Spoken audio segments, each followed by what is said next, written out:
Hola a todos, ¿qué tal? Mi nombre es José Luis Dueñas, soy estudiante de la licenciatura de la enseñanza de las matemáticas.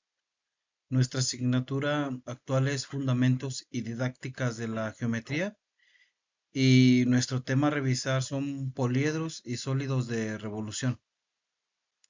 El objetivo de esta actividad es reconocer los saberes básicos de la geometría para establecer una base disciplinar mediante un problema contextualizado. Por lo que este video cápsula aborda el reconocimiento de la geometría del espacio aplicada. Nuestro objetivo en este problema es validar el diseño de la Copa Ecológica Municipal.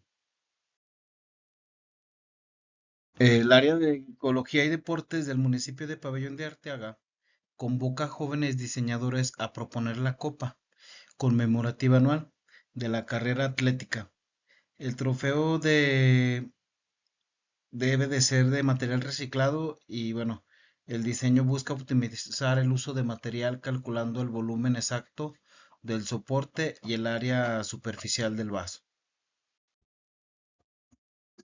Y bueno, para el diseño del trofeo está compuesto de dos piezas ensambladas. Tenemos lo que es la base y es un poliedro, un soporte macizo con madera reciclada con una forma de prisma cuadrangular con un ancho de la base de 10 centímetros, largo de la base de 14 centímetros y una altura de 5 centímetros. El vaso es un sólido de revolución y bueno, está hecha de vidrio reciclado y tiene forma de tronco de cono abierto en la parte superior. De esta nos dan lo que son los radios, el inferior de 5 centímetros, el superior de 7 centímetros y la altura de 12 centímetros.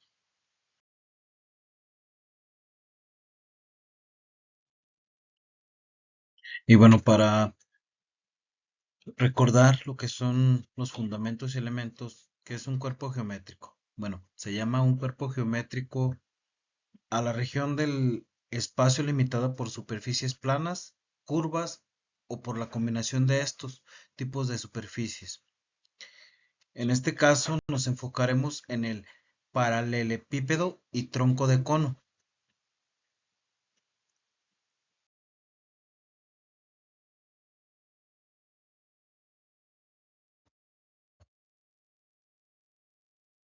Paralelepípedo. Es un prisma, es el polígono que tiene dos caras, el cual son el arista de la base con n polígonos iguales situados en los planos paralelos y las demás caras son paralelogramos.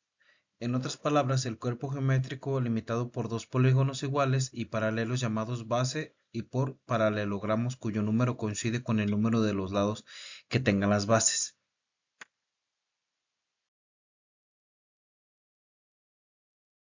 Y bueno, vemos los elementos del prisma, que es la base, el par de polígonos o caras iguales o paralelas, caras laterales, que son las demás caras del prisma y la unión del área de cada cara se llama área lateral. También tenemos los aristas, que son los segmentos de las restas dado por la intersección de las caras del prisma, y a los extremos de sus aristas se les llama vértice del prisma, en esto que tenemos aquí así. Las aristas que no están situadas en la base del prisma se llaman aristas laterales. Un prisma se le llama recto si las aristas son perpendiculares en las bases.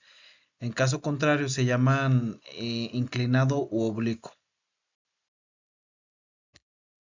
Y bueno, aquí tenemos el cono. Se llama cono circular, rector o cono a la figura engendrada por rotación de un triángulo rectángulo alrededor de un eje que contiene un cateto. Y bueno, sus elementos, que es la superficie lateral, que es la superficie obtenida por la rotación de la hipotenusa.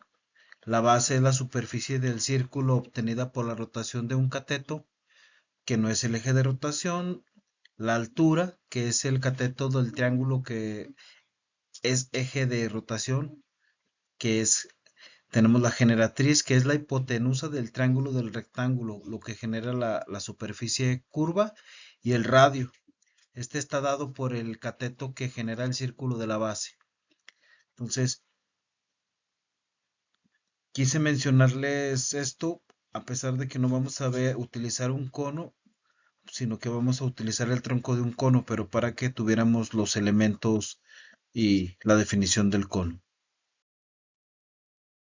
Y bueno, aquí para explicarles un poquito más, aquí tenemos lo que les mencionaba sobre lo que es la generatriz que viene siendo del punto A a C, que es la hipotenusa de este triángulo. Y tenemos aquí su radio. Sí. Entonces, esto es lo que hace que sea un cono, como les mencionaba. Tiene su radio, su altura y su hipotenusa. Aquí podemos ver su eje de rotación, que es BC, B y C.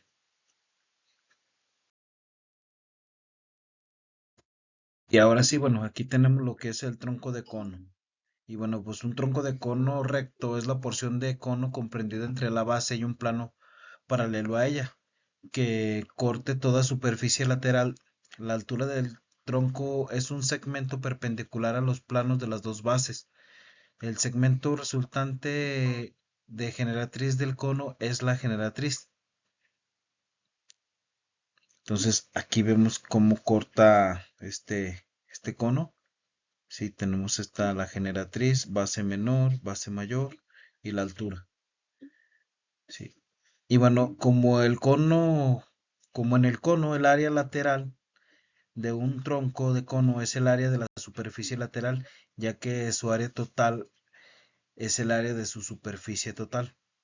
El área total de un tronco de cono es la misma área de su molde plano. Y bueno, para facilitar la resolución de este problema, realizamos este pequeño esquema para ver las medidas de cada parte de la copa. Y bueno, como paso uno vamos a calcular el volumen de la base de la copa. Y bueno, vamos a utilizar la fórmula del volumen de un poliedro para calcular la cantidad de madera requerida en centímetros cúbicos.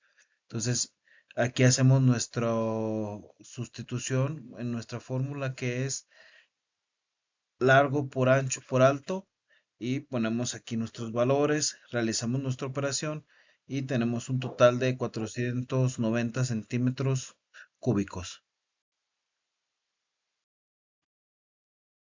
Ahora vamos a sacar el área del vaso de la copa y bueno, este sí es un proceso un poquito más tardado, ¿sí? Y como primer paso vamos a calcular nuestra generatriz, que la generatriz es la longitud del borde inclinado del vaso y se calcula utilizando el teorema de Pitágoras sobre el triángulo rectángulo formando por la altura, que es la altura del vaso y la diferencia de los radios. Entonces, bueno, aquí nosotros hacemos nuestro despeje para sacar nuestra generatriz, que nos dice que es la raíz cuadrada de la altura del vaso al cuadrado más el radio mayor menos el radio menor al cuadrado. Y bueno, tenemos que nuestra generatriz es igual a 12 al cuadrado más 7 menos 5 al cuadrado. Realizamos nuestra sustitución, nos da 144, 7 menos 5 me da 2, al cuadrado me da 4. Hago la suma de 144 más 4 me da 148. Y el valor de mi generatriz es de 12.17 centímetros. Y bueno, pues una vez ya obtenida la generatriz, vamos a calcular el área lateral del vaso, por lo que, bueno, pues debemos sustituir el valor obtenido en la generatriz y, bueno, pues con los datos previamente dados en las dimensiones, hacemos la sustitución de valores. Aquí tenemos nuestra fórmula, realizamos nuestra sustitución de valores, simplificamos números. Aquí 7 más 5, 12, 12.17 más 12 son 146. Esto por pi me da un total de 458.8 centímetros cuadrados. Bueno, aquí tenemos que sacar ahora el área de las bases. En este caso, como el vaso, pues, sabemos que es una figura abierta, nuestro, eh, nuestra base superior es igual a cero. La que tenemos que calcular es nuestra base inferior. Y bueno, pues aquí utilizamos nuestra fórmula de pi por radio al cuadrado, que nos da 5 al cuadrado de la base inferior, y tenemos un total de 78.5 centímetros cuadrados. Y para saber el área total del material de vidrio que vamos a necesitar, pues es la suma de ambas áreas, del área lateral como de la área de la base inferior. Hacemos nuestra suma y lo que nos da un total de 537.3 centímetros cuadrados. Ahora sí, bueno, pues ya tenemos aquí nuestros resultados. Tenemos un volumen total de 490 centímetros cúbicos de madera y bueno, un área del vaso de 537.3 centímetros cuadrados de cristal reciclado. Entonces es la cantidad que necesitaremos aproximadamente. Y bueno, pues hemos llegado al término de este video y bueno, pues como conclusión tenemos que en este ejercicio podemos demostrar que el reconocimiento de los elementos básicos de la geometría del espacio, junto con la aplicación de estrategias como la fórmula del volumen y el teorema de Pitágoras para hallar la generatriz, son fundamentales, ya que la geometría no solo es teoría, es una de las herramientas esenciales para conocer qué recursos necesitamos y asimismo hacer la optimización de estos. Al calcular estas magnitudes con exactitud, establecemos la base disciplinar común necesaria para cualquier propuesta de diseño sostenible y eficiente. En este caso, estamos hablando de un contexto municipal, pero puede ser en cualquier tipo de contexto. Muchas gracias.